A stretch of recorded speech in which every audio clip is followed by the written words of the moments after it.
This is ChangeMakers with Katie Gore, finding the right solutions for the affordable housing community. This week's ChangeMaker is Krehmeyer, President and CEO of Beyond Housing. He's a visionary leader dedicated to transforming communities in St. Louis. With over 30 years at the helm, Chris, you have mobilized investments totaling $175 million to create thriving neighborhoods. And I am so excited to have you. Welcome to the podcast. Great to be here, Katie. Thanks for having me. It is a pleasure to have you on this platform. We really cover best practices across the nation. And I can't help but think about what you've done in St. Louis. But before we get started, tell our listeners and talk to me about how you got started in affordable housing, community development, and just talk about your on-ramp to this industry. The on-ramp wasn't anything that was terribly intentional from the beginning. I got a degree in urban studies from Washington University here in St. Louis. My dad was an engineer by training, and my older brother was an engineer by education. So when I told my dad I'm going to get a degree in urban studies, I think his direct quote was, "What the hell is that? And what kind of job are you going to get?" I said, "Dad, I don't know, but that engineering gene just kind of flew right past me." So I took some classes in undergrad in urban studies, and I found great interest in it. And I got my fancy degree with my student loans, and I couldn't find a job. So my dad was like, "Yeah, I told you so." But I landed at the Housing Authority of St. Louis County.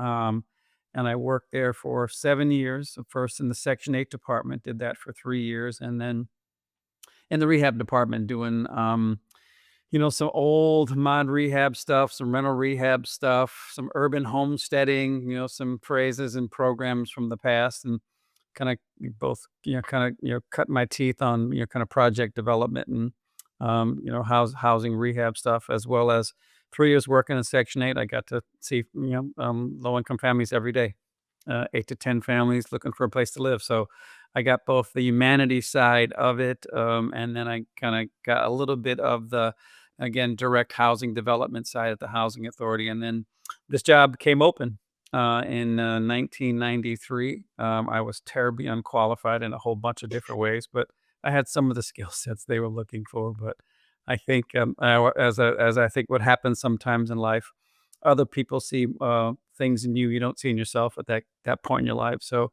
I think some of the board of the organization back then saw some things in me that I maybe didn't realize that maybe I had some more potential. So they took a flyer on me, and 32 years later, I'm still here, still trying to do good work.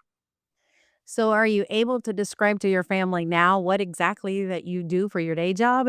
Yeah, my family knows pretty well after this. They can probably speak chapter and verse about all the work that Beyond Housing does and my role to that end. So yeah, no, it's kind of ingrained in the blood of the family now. Everybody knows, and everybody gives back in some form or fashion to our work and to work Yeah. similar to ours. So you've seen housing change, starting in the Section 8 department, probably the 80s or something, if I do the math right. 86. Yes. So how do you summarize, we're talking decades here of housing policy changes, neighborhood changes, but the need has remained the same. So summarize what it's been like over these decades in this journey, maybe what you could say has worked out really, really well, and then what still needs to be improved, if you could just generally speak. Sure. Well, I look. Clearly, there have been a lot of wonderful individual things that have occurred, right? People have gotten a place to call home. Kids have gotten a place to grow up. Great opportunities have occurred. Neighborhoods have been strengthened. Home ownership has been created. So there's a lot of individual stories that are worth celebrating. But at the end of the day, there's no community level change today than there was 40 years ago. Same issues, and mostly the same community still exists, and most likely have gotten worse. Um, so it's kind of this notion of, I don't know what business would keep doing the same things that doesn't work for 40 plus years, but they said, let's just keep doing it this way. So it's for us, it's about trying to understand that there's nothing more important than home. Where you come home to every night, the place you sit around the dinner table, the place you lay your head every night, where you talk about the day and plant your dreams. Um, but that equity of opportunity doesn't exist for everybody in this country. And the places you live, as the saying goes now, your zip code is more important than your genetic code relative to your future. And that's because we have not invested in both people and place in a significant way to really see systemic change and longitudinal change. And so, while the work that happens here in St. Louis and all across the country with all my peers is wonderful and important work, it just pales in the comparison of what needs to be done, both at the individual need level and at the community need level. Mhm.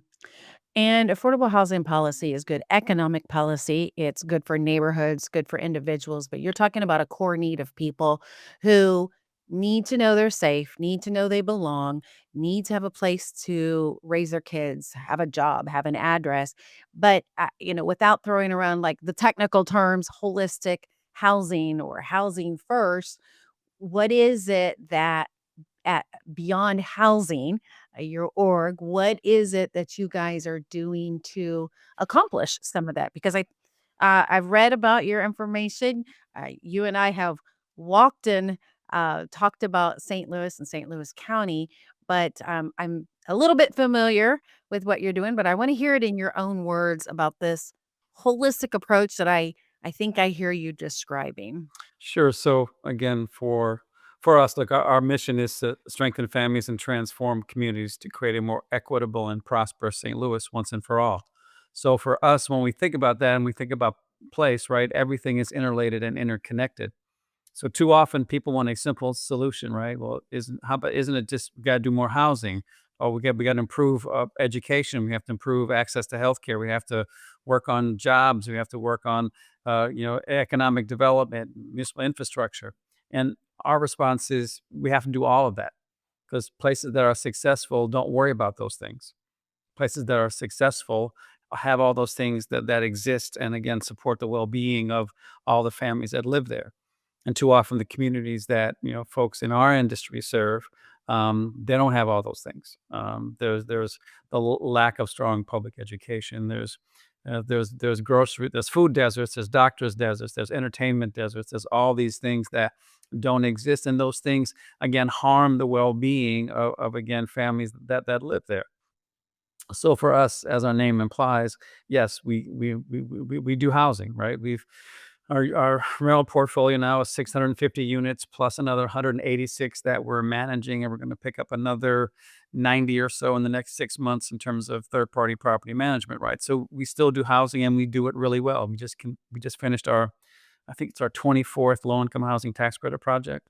So we know how to Congrats. do that, and that's wonderful. We also, in our community, which is the boundaries of a local school district, we've also rehabbed 1,500 existing owner-occupied homes, mostly owned by seniors. We're in the inner ring suburbs here in St. Louis. So again, we're investing in the housing stock in this community in a significant way, but we know that is not enough. So what we try to do then is several things. One, if you live in our rental housing, you get access to a variety of services. As our name implies, yes, it's housing, it's home, but it's more than that. So we have a case management system that allows folks to, again, reach out to our staff here, whether you want to become a homeowner, whether you want to send your kids to college, whether you want to manage your money better, you want to start a small business, you have your car broke down, you have a medical issue, whatever those things are that we know are real life occurrences that sometimes cause great harm to a family's journey to the life that they strive for. And our staff's role in that case is to be in that space for families, to support them along the way, whether it's crisis intervention or aspirational achievement. So again, we're trying to invest not only in the places where people live, but we also invest in those families as well. In addition to that kind of housing work, we also work with our local school district. As we said, our geography is not a municipality. It's not a neighborhood. It's a school district because that's where the kids are, and that's how the tax base is set. So for us, it's like this: our school district has to get better because it's struggled for many, many years, as have so many other school districts across the country, particularly when there's high degrees of poverty, whether that's urban, suburban, or rural. If you have high degrees of poverty, your schools tend to struggle. So I have Right. 15 staff people embedded in the schools today. That 13 of them are called family engagement liaisons, and they're not about the teaching and learning in the classroom. They're just about crisis intervention kind of stuff. Kids are hungry. Kids need school supplies. Kids need clean clothes. We put washers and dryers in every school building. Um, Glad. Again, our school district requires school uniforms, right? Our kids are constantly, running out of school uniforms, damaging uniforms.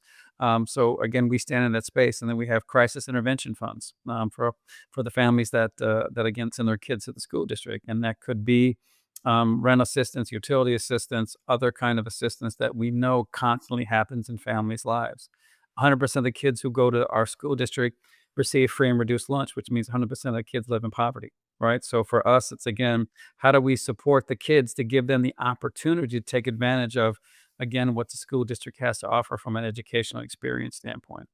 I have two other staff who work at the high school that run a match savings program. When the students and their families save a dollar, we match it with three for post-secondary education. Wow. We've sent over 450 kids to college, 140 college graduates to date. We have 13 master's degree. We have one doctor.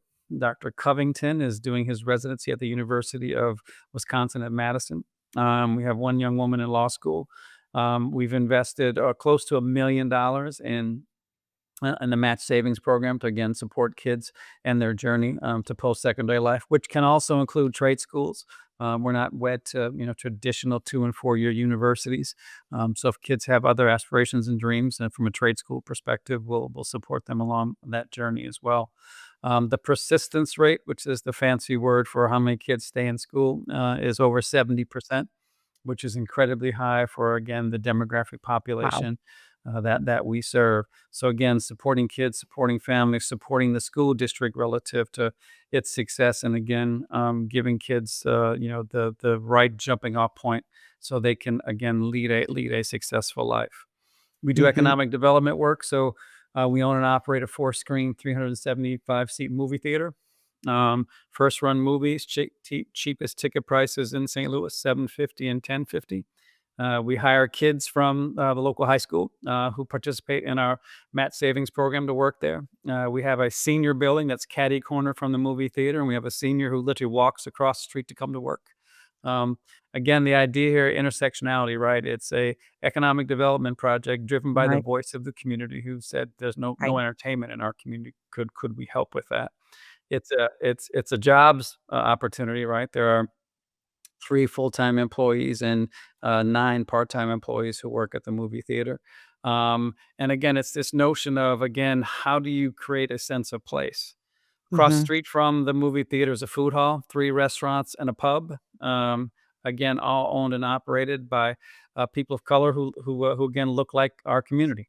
Our Mhm. folks said there's no place to sit down and eat other than fast food joints in our community. We love a place to sit down and eat, and we love it to be run by entrepreneurs that look like us. So we were able to build the building using new market tax credits, and then again, find the entrepreneurs to run their particular businesses. We also have a training facility on the bottom floor of the food hall as well, where we have a couple of trainers who again use our facility to train classes and to train individuals.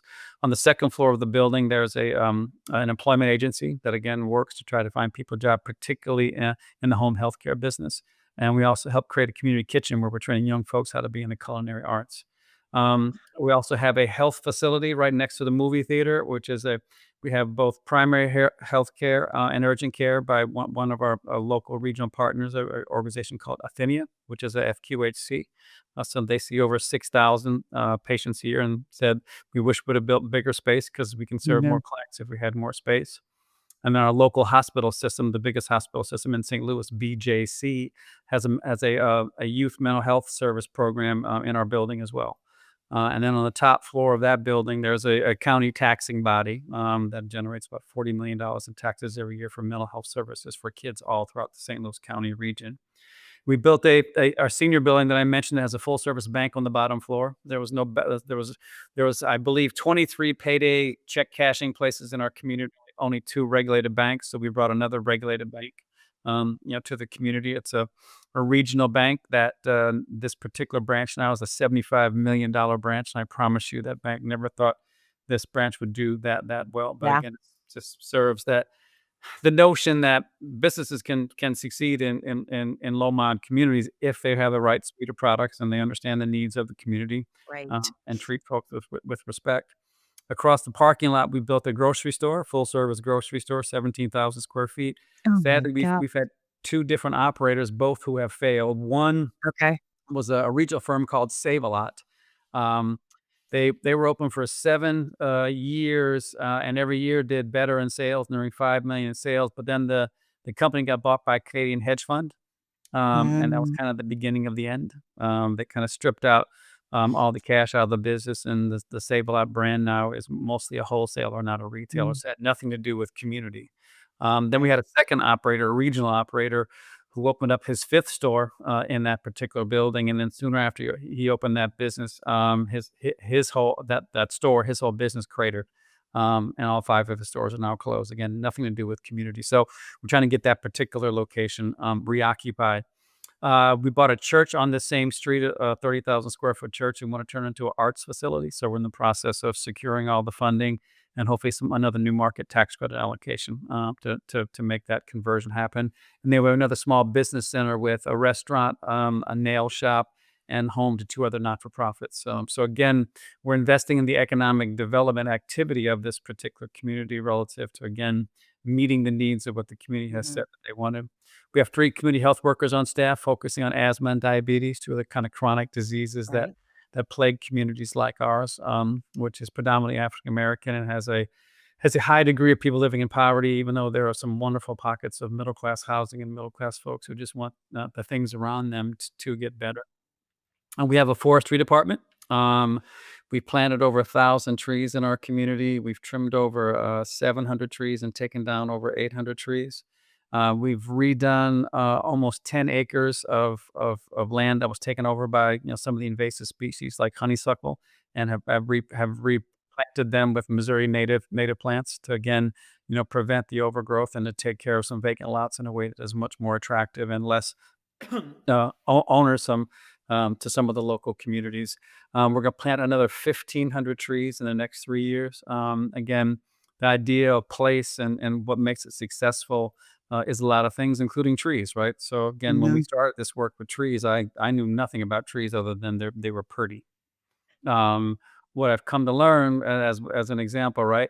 A healthy tree canopy does a number of things. One, it prevents the heat island from happening in a lot of low income Yep. communities, right? Where again the neighborhoods are 2, 3, 4 degrees warmer than the rest of the region.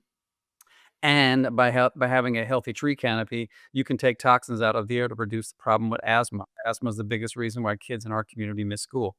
Right, Yeah. so, and from a municipal standpoint, you have a healthy tree canopy, it saves the wear and tear on your streets, right? So you have Mhm. to replace, your streets, at a longer extension between those times, again, saving the community resources as well. So, again, as our name implies, we do a lot of different things intentionally. We try to link them all together in an ecosystem that says, again, if everything is interrelated and interconnected. So when you come to us through through a housing portal, we're also going to be asking about education and health and jobs.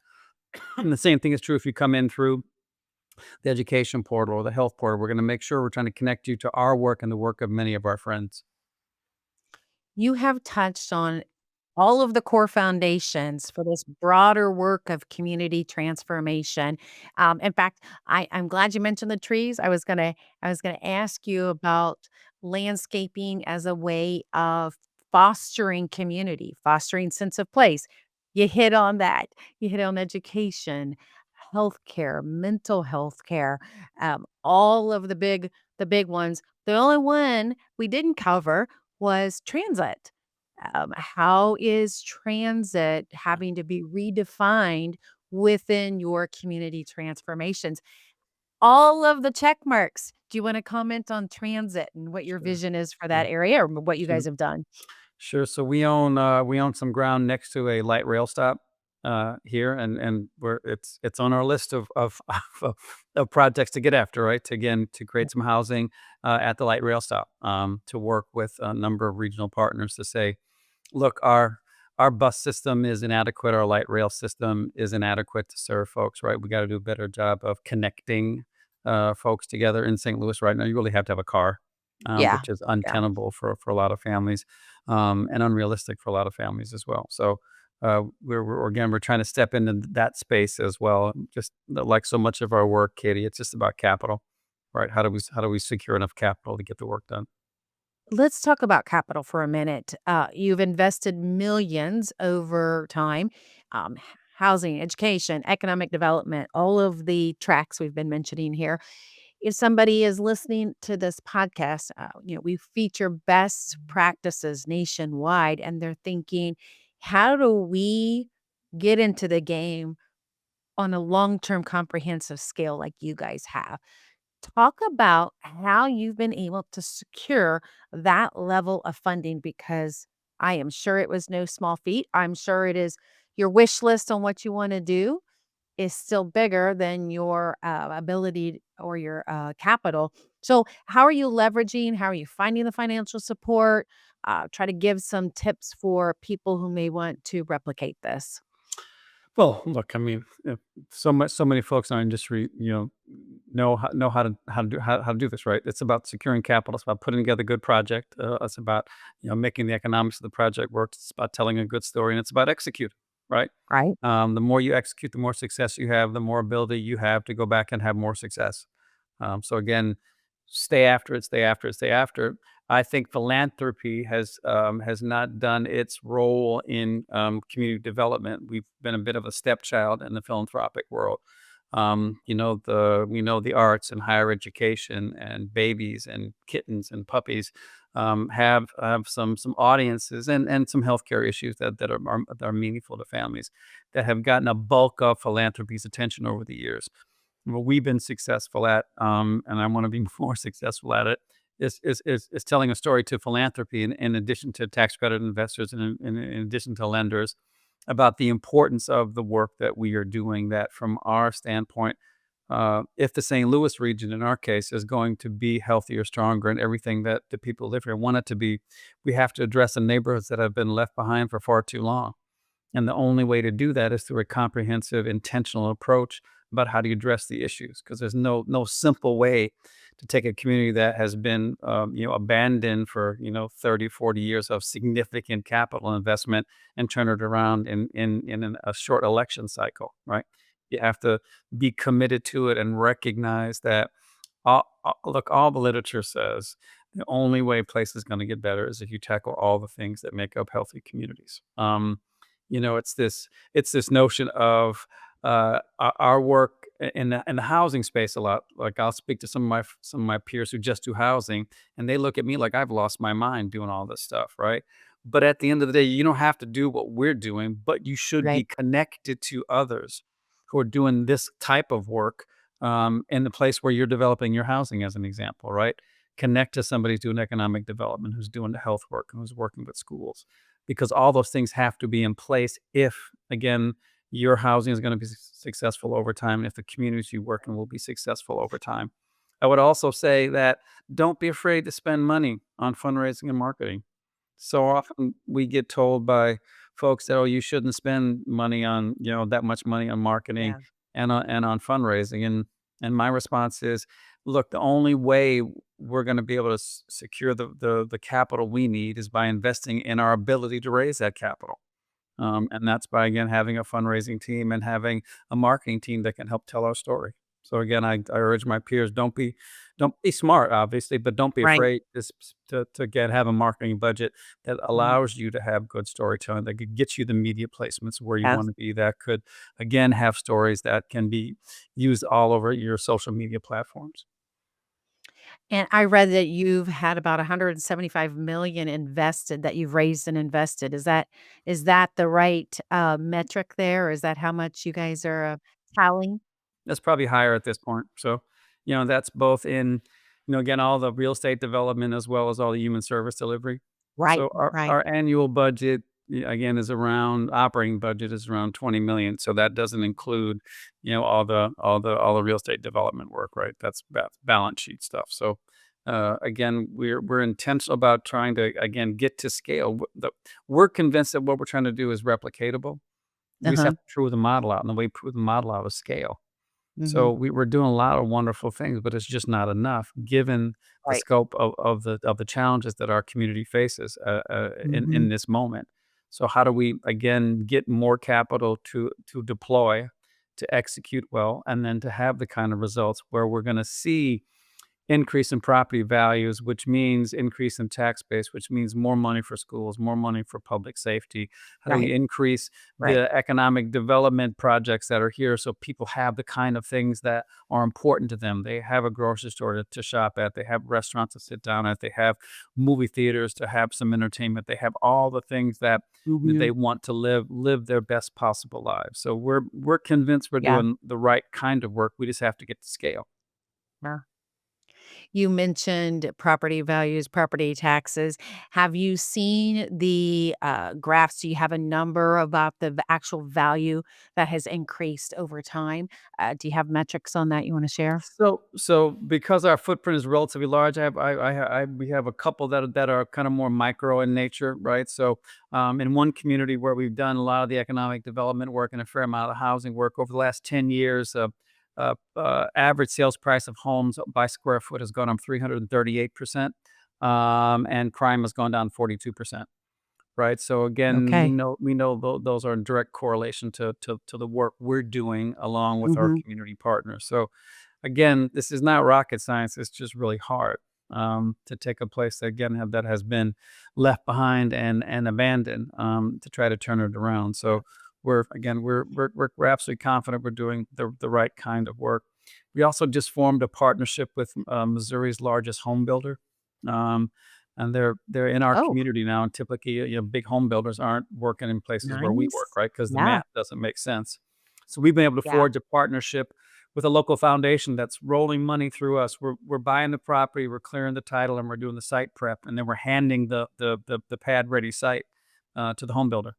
So Okay. they built their first home on a block that's 4 blocks from our movie theater and food hall, on the same block where we have 5 rentals.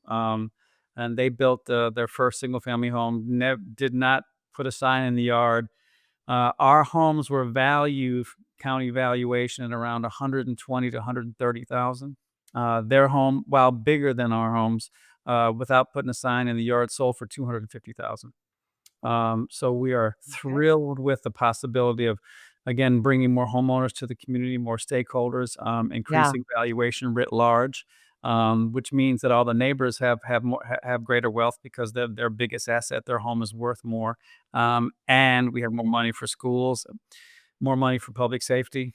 I have another 50 lots that we're putting through quiet title work and other prep work, doing the surveying. I got to work with the city on subdividing lots and combining lots and doing a whole bunch of other stuff, and that's our role and that's our job, to kind of again make that happen so we can get this builder to Mhm. stay interested and to stay excited about working with us. Is there something that has surprised you the most, like either positively or negatively, when you go into a project or when you go into a certain quadrant or something? Any generalizations there that you kind of go, oh, here we go again.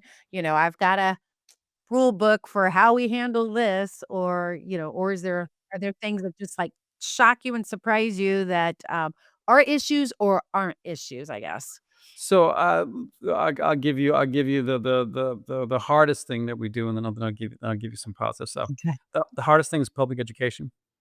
Okay. Uh, we're on our, I think, our fifth superintendent in 12 years. That's problematic. That Yep. doesn't Yep. continuity You of have to leadership start all over again, don't you? is really important, and there's still not, in our estimation, a full understanding of you can have the best teachers, the best curriculum, the best buildings, but if kids and their families are still struggling, you're gonna have limitations on how well the kids can do, academically. It Right. just is what it is, right? It doesn't mean kids can't learn, teachers can't teach. It just means the context of the classroom, of the building, and of that child's life make it so unbelievably difficult. So we just need more people to understand if we can strengthen families and strengthen neighborhoods, schools are gonna get better. But we've not made that kind of courageous commitment to again really invest in people and place. We're confident that if we do that, things will get better across multiple platforms, not just the education space. The, the other thing, Katie, that is still so absolutely true 32 years in, the folks we serve are just like everybody else. They want a better life for themselves and for their kids, and they want to work for it. Again, there's so many stigmas or perceptions or kind of wrong narratives about folks in community and families who again need a little bit of help along the way. I'm amazed at the resilience, that the commitment of so many families to forge a better life for themselves and for their kids, and all they're chomping for and wanting is the opportunity for that better life. Right. And if you give them a little bit of support, they do amazing things. Mhm. So again, we're 32 years in. Sometimes I get asked, how can I do this for this long? Isn't it hard? And the answer is, yeah, it's really hard. But I know what we're doing makes a difference. Right where I'm standing to my left is where kids walk to and from a local school, and they're my motivation because they still deserve better. Us adults need to serve them better so their dreams and their aspirations can come true. Mhm. I read about an initiative called Once and for All that you're doing. Explain what that is and mm, explain what the community response has been to this particular initiative. Again, this is back to my earlier statement about kind of, telling your story, right? So Mhm. once and for all, as the name implies, is about our region. Like once and for all, can we invest in the people and places that have been left behind? Mhm. Obviously, it's supposed to have double meaning, right? Everybody should be included in this, and too often in community and regions, not everybody is included in the prosperity. So we wanted to tell a big story, so we created Once and for All campaign to help us raise another 200 million to continue the work, and really excite philanthropy in town, excite investors in town, get the public sector to get behind us in a bigger way than they have, and again to tell the story that if St. Louis is going to be everything that we want it to be, we can't leave so many people behind, and that's what Mhm. we've done here, and quite frankly, it's true all across the country. Lots of places have and people have been left behind, and again, we're not gonna be successful unless we give people, again, the equity of opportunity. Remember, these aren't handouts and freebies. These are, here's an opportunity to live a better Mhm. life. Now you have to be committed and do your part. Work hard. We know systems don't work very well frequently, and we're gonna help you navigate through and around systems, but again, we need you to do your part, and we're gonna be here for you, and we're gonna support you along the way. And the results have been, again, some of that 175 that's already in the door is because of that, Yeah. right? Yeah. It's a bigger story that, we're getting foundation support, we're getting individuals to support us, right? Individuals give, 75% of all the philanthropic contributions in the country. And a very scant small percent of that comes to community development. So Mhm. we've been doing a good job at getting in front of individuals, using our board and other contacts we have to tell our story, to get people to come out. Come get in my car and drive around me. Let me show you the community, right? The good Yeah. stuff we've done, and quite Right. frankly, the many challenges that still exist. Mhm. I never sugarcoat, the story because it's real, right? There are still many challenges that need to be addressed, even though we've done a lot of work.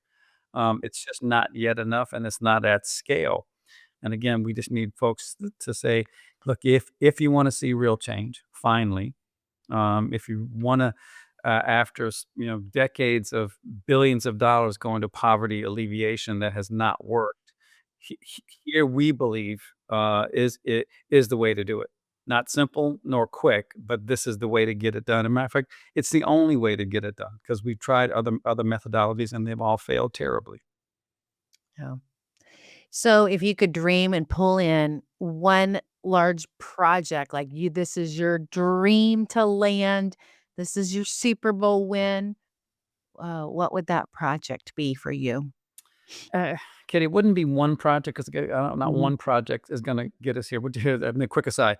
Another thing that we're a part of is redoing a golf course in our community. Okay. Wow. Right. So again, not many community development folks do golf courses, right? But this was a Right. this is one of the oldest public courses west of the Mississippi River, and it was in jeopardy of again going under and going fallow. So if you can imagine a whole golf course going fallow and what that Mm, does to a place, right? yeah. So we worked with the St. Louis Metropolitan Golf Foundation to keep this course. We leased the course from a local university who kind of took it over when the original operators kind of threw up their hands and said we can't do it anymore. Mhm. So we leased it for 2 years to keep it afloat, and then we helped raise the money to buy the course from the university. And then a guy named Jack Nicholas agreed to redesign the course for us, which is absolutely fantastic. So next October, it's going to reopen.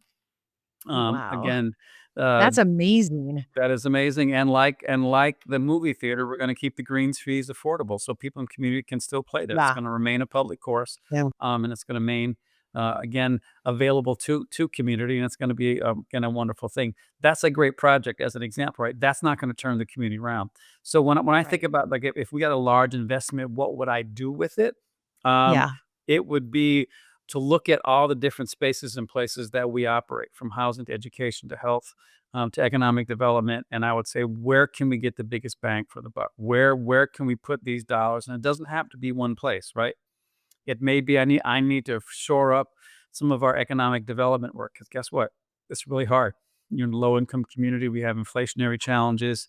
Um, Yeah. you know, who knows what the world's gonna hold for us in the next several years, right? In terms of what happens in community, right? So that may be a place we want to put it. We may want to do more owner occupied rehab. I may want to double the amount of staff I have in the school buildings because 15 is not enough to serve the over 3,000 kids in the school system, right? So more work to be done across the spectrum. So I wouldn't do one project. I would say where do I strategically, given the multiple platforms that we Okay. operate at, how can I best use those dollars to have the biggest bang for the buck and then leverage the living hell out of it?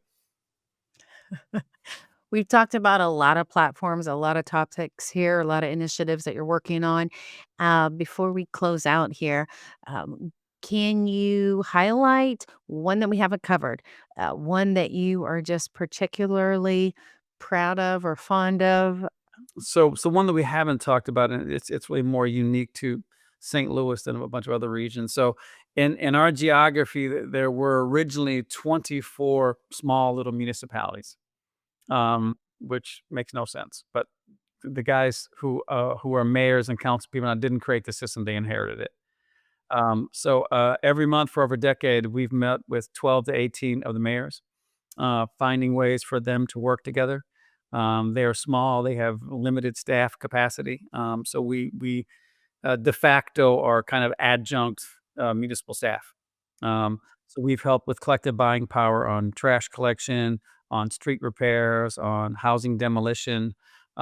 We partnered with them on suing the state of Missouri on some things that were unfair to communities like ours, and went all the way to the Missouri Supreme Court and won. We've helped them focus on a number of things, including this August. 17 different communities are joining to create a transportation development district, a TDD. We paid for the law firm to put all that together. We staffed it to get all the ordinances, to do all the logistics of making that happen. It's again this idea of being in relationship with community. So again, these mayors are de facto community leaders in a very small kind of way. They know their neighbors, they know their community well, they trust us, they believe in us, and they allow us to lead in some ways when we don't have any power, but they trust us enough to say, "Will you please help us make our community better and help us tackle the things that we need to tackle?" So I take great pride in knowing that we built those relationships over time. That people trust my staff to again listen to their voice, to be a good partner, and try to again help make the place they call home everything that they want it to be. Mhm. Well, you guys are doing great work there. I It's been a little bit since I've been into your neighborhood. I'll make Come back another out and visit, visit. Katie. Come back out and I'll visit. And I'll make another visit. So it was a pleasure when we worked with you over the last kind of projects. You guys are doing great work. Again, I've been talking with Chris Krehmeyer, the president and CEO of Beyond Housing. And we just wish you all the luck as you guys keep pushing forward. And we're very honored to highlight you here and what you guys are doing. Thank you. Thank you, Katie. Appreciate it.